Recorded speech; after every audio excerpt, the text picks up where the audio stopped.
Bom dia, boa tarde, boa noite, boa madrugada, né? Não sei que hora que você está me vendo. Eu sou o Kleber Caverna e eu trouxe aqui um assunto bem legal, que é a equação de Drake. E assim, ela é bem polêmica, né? Vocês encontram muita coisa na internet, mas eu vou colocar aqui o meu jeitão de como eu interpretei algumas coisas legais aí sobre esse tema, ok? Então, essa equação, ela foi formulada em 1961, né, na década de 60, por um cara chamado Frank Drake, um astrônomo, né, chamado Frank Drake, e ele procurou saber, nessa sua equação, uma estimativa do número de civilizações extraterrestres comunicativas, inteligentes comunicativas, que existiam na Via Láctea. Veja, de lá para cá, 1960, já tem aí muitos anos, muitas décadas, né? Eu nasci em 65, já tenho 61, então essa aí, vamos botar aí 65 anos ou 64 anos, mais ou menos. Mas então, é, só para você ter ideia, hoje nós sabemos que só a Via Láctea tem de 200 a 400 bilhões de estrelas. Só na Via Láctea. E existe um número aí de aproximado de galáxias possíveis existentes além da Via Láctea que chega aí a 2 trilhões. Então, assim, você tem 2 trilhões de estrelas, aliás, 2 trilhões de galáxias, e cada galáxia tem mais ou menos de 200 a 400 bilhões de estrelas. E tem galáxias que tem mais, por exemplo, Andrômeda, que está aqui do lado da gente. Tá no grupo local. Ela tem praticamente 1 trilhão de estrelas, de mais ou menos 3 a 4 vezes o tanto que a gente tem, dependendo da quantidade que a gente olhar. Então, assim, seria muito difícil, né, não ter vida fora da Terra, pelo menos estatisticamente. Essa é a ideia do Drake, ok? Então, assim, eu coloquei a frase nessa questão consiste na contradição entre a alta probabilidade estatística de existir outras civilizações inteligentes, né, no universo, e a total ausência de evidência em contato com elas, né? Então, essa é a ideia do Frank Drake, saber se existe vida ou não lá fora. E aí a gente entra um outro elemento, que é o paradoxo de Fermi, que fala, tá, se existem essas vidas, onde elas estão? Mas isso aí daqui a pouco eu falo mais. Bom, essa aqui é a elegante equação de Drake. Eu acho ela muito interessante, muito bonita. Agora, sim, ela leva a gente a ficar pensando, tá? Então, aqui começa pelo N. Tá? O N, como eu disse, é o número de civilizações extraterrestres comunicativas. Então, é o número que podem existir no universo. No caso aqui da Via Láctea, mas a gente pode extrapolar para o universo, tá? Eu fiz esse cálculo para a Via Láctea, mas a coisa ganha outros contornos se a gente for sair da Via Láctea, que é a nossa casa. E não é tão fácil não, né? Ela tem 100 mil anos-luz, é coisa pra caramba. Você vê, a Voyager foi lançada em 1977 e agora, em 2026, ela vai completar um dia-luz viajando. Um dia-luz, não é um ano, não, é um dia-luz, agora em novembro para dezembro desse ano. Então, assim, por mais que a gente ande, a gente não conseguiu andar nada. Porque a Via Láctea tem 100 mil anos-luz, ela andou um dia-luz, não andou nada, né? A gente vai desaparecer, ela vai continuar no espaço. Bom, então esse é o N. Vamos ver o que significa cada letrinha dessas aqui. R, esse R com asteriscos, né? É a taxa de formação de estrelas. Ela, basicamente, ela vai representar a quantidade de estrelas, tá? Média, né? A quantidade média de estrelas novas que surge a cada ano na Via Láctea, no caso aqui da nossa galáxia.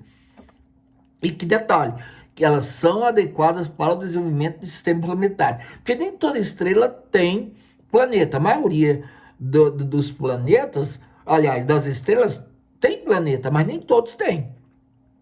Mesmo assim, é um número grande, tá? De possibilidade de planetas rodeando as estrelas hospedeiras, né? No caso aqui, a nossa estrela hospedeira é o Sol.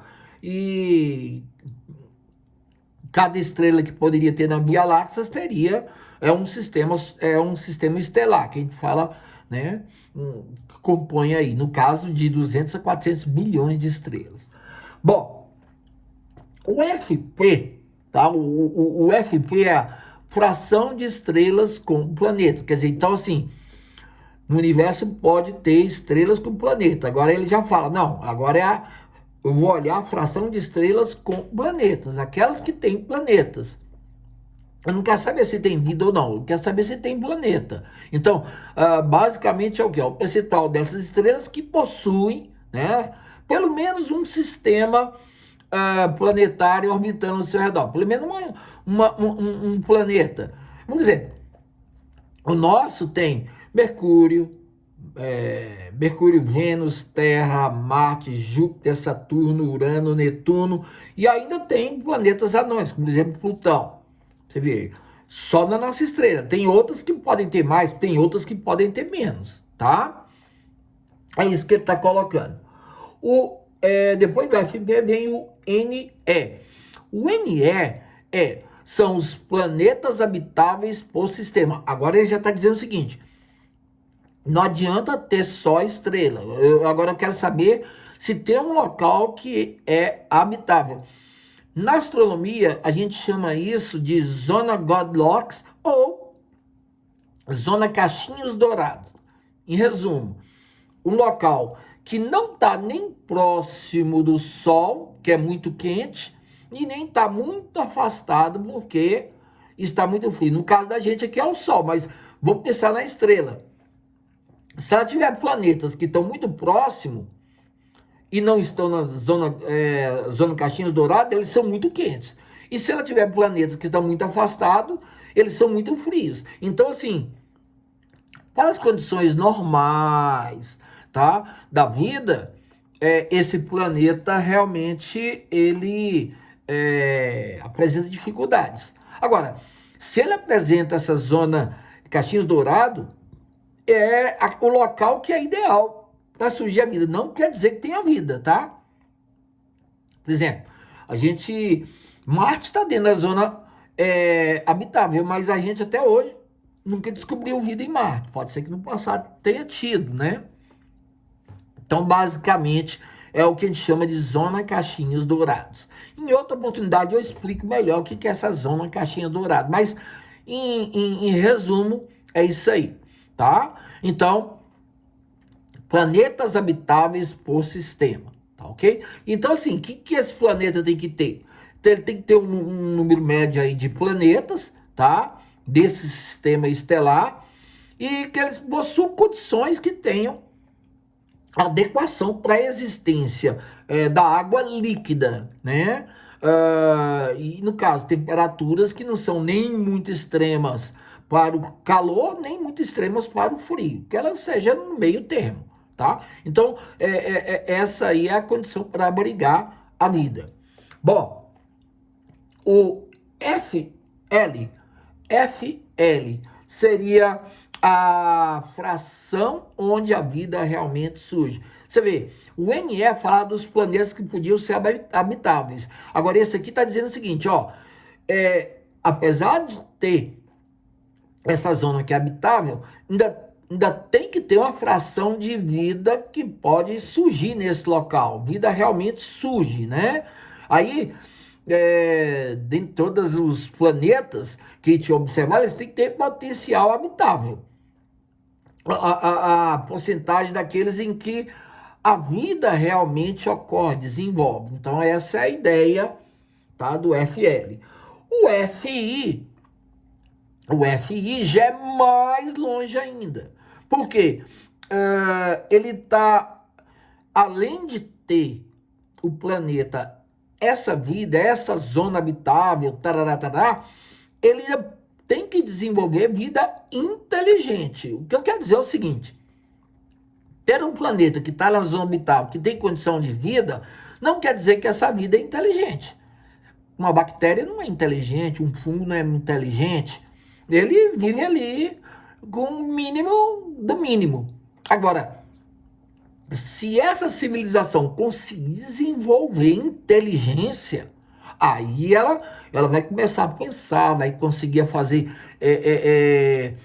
a probabilidade de ter a vida e dela surgir nesse planeta onde ela seja capaz de fazer ferramentas e um raciocínio mais complexo. Aí então a gente chama isso aqui de F1, que é uma vida inteligente, uma fração de vida inteligente.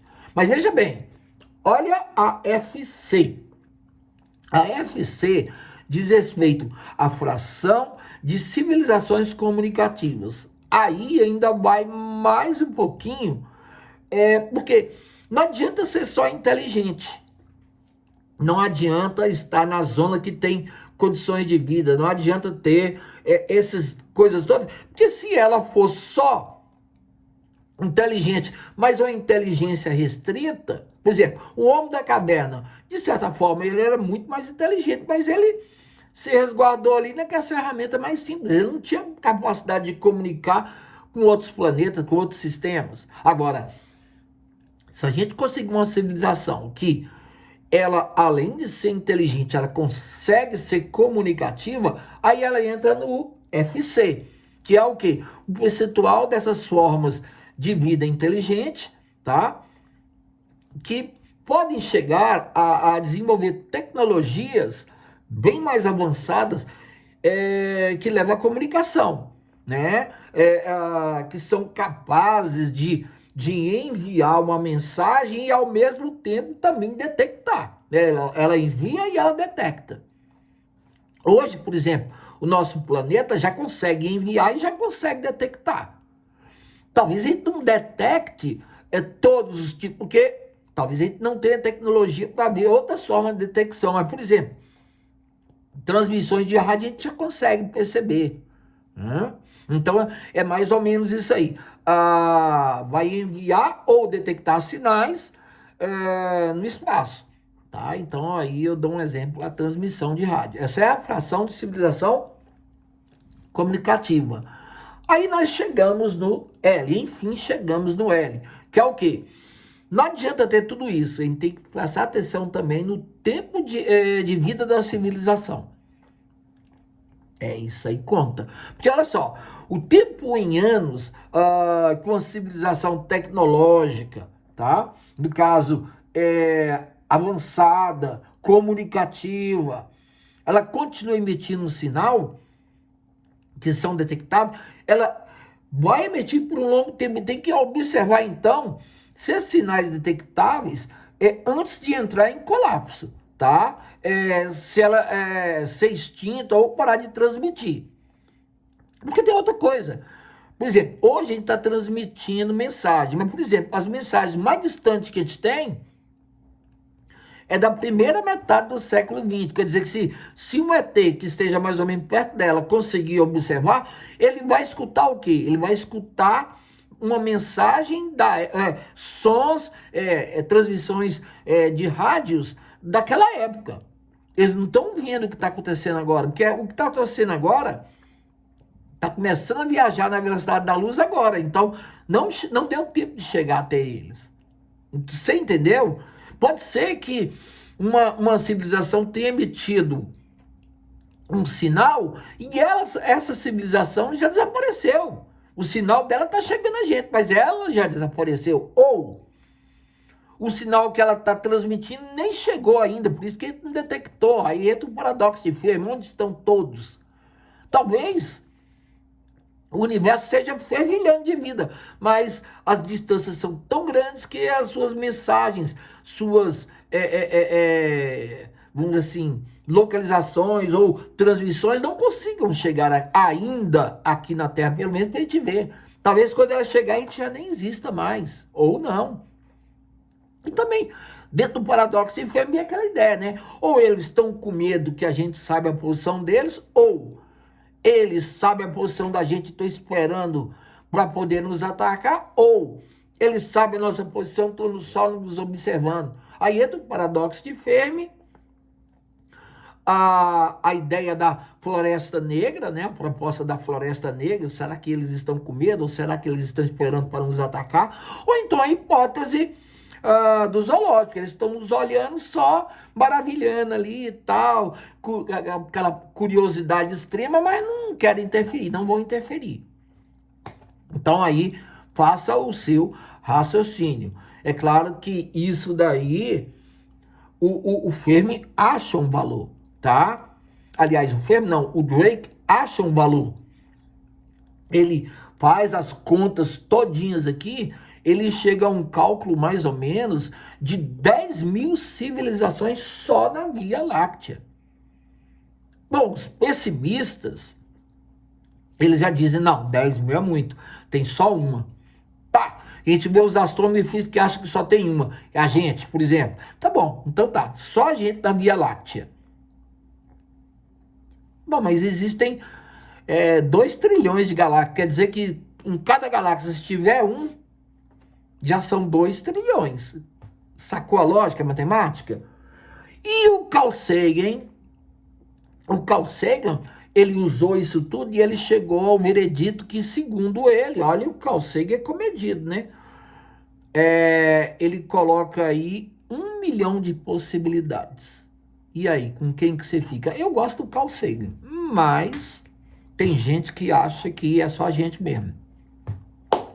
Tá bom, vamos ver.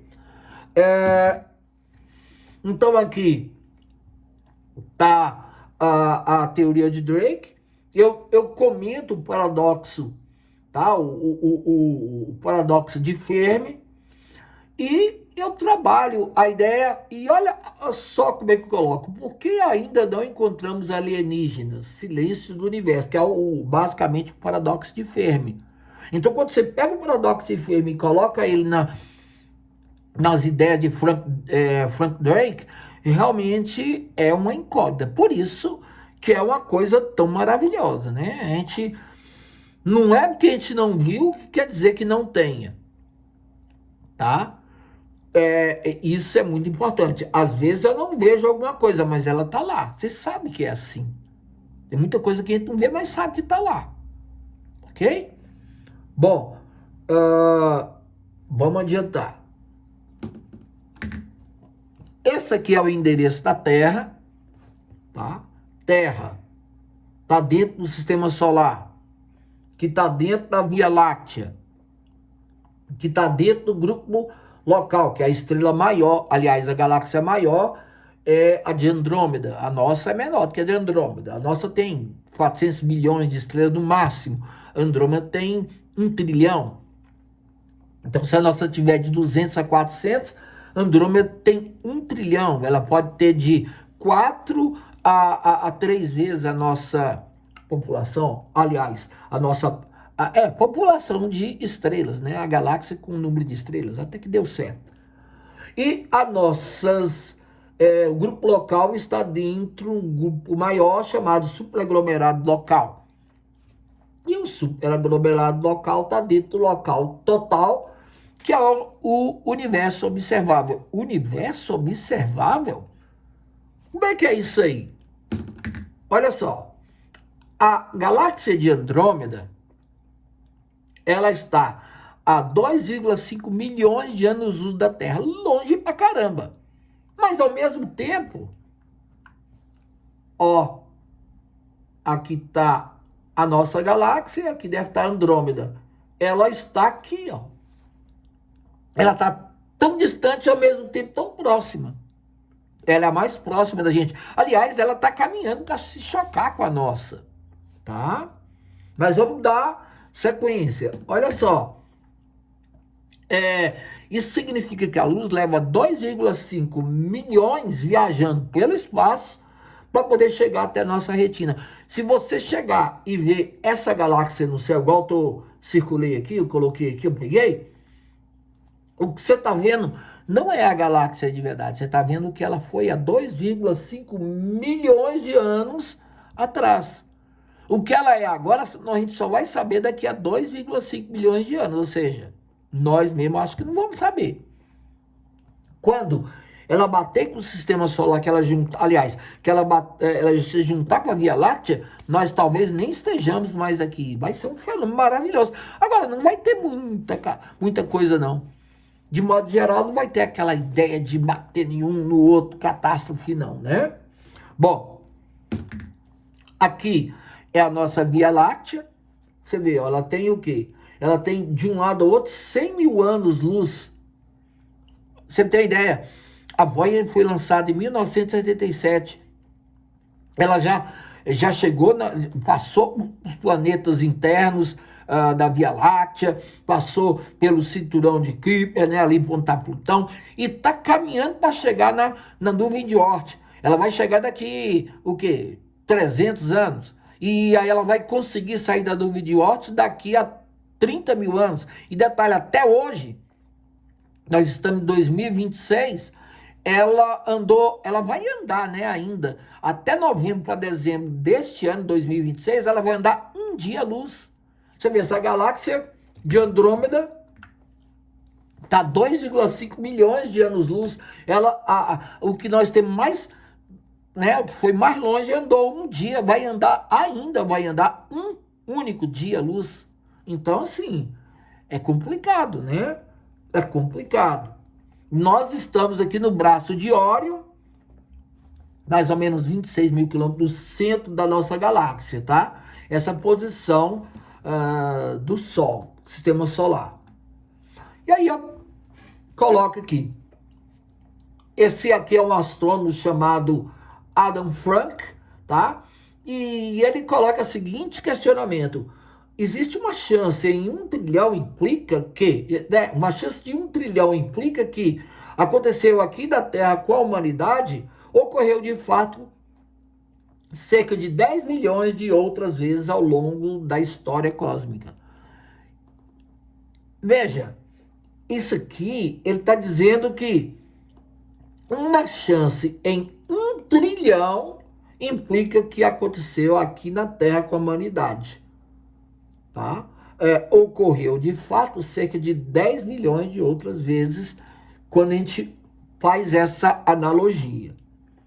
Bom, como eu disse, Frank Drake, ele calculou 10 mil civilizações.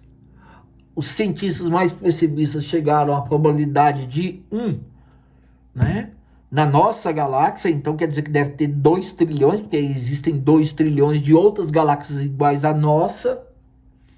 E Carl Sagan foi mais tranquilo, porque ele coloca aqui, não, acho que não é só isso aí não, viu? Acho que chega a 1 milhão de chances só na Via Láctea.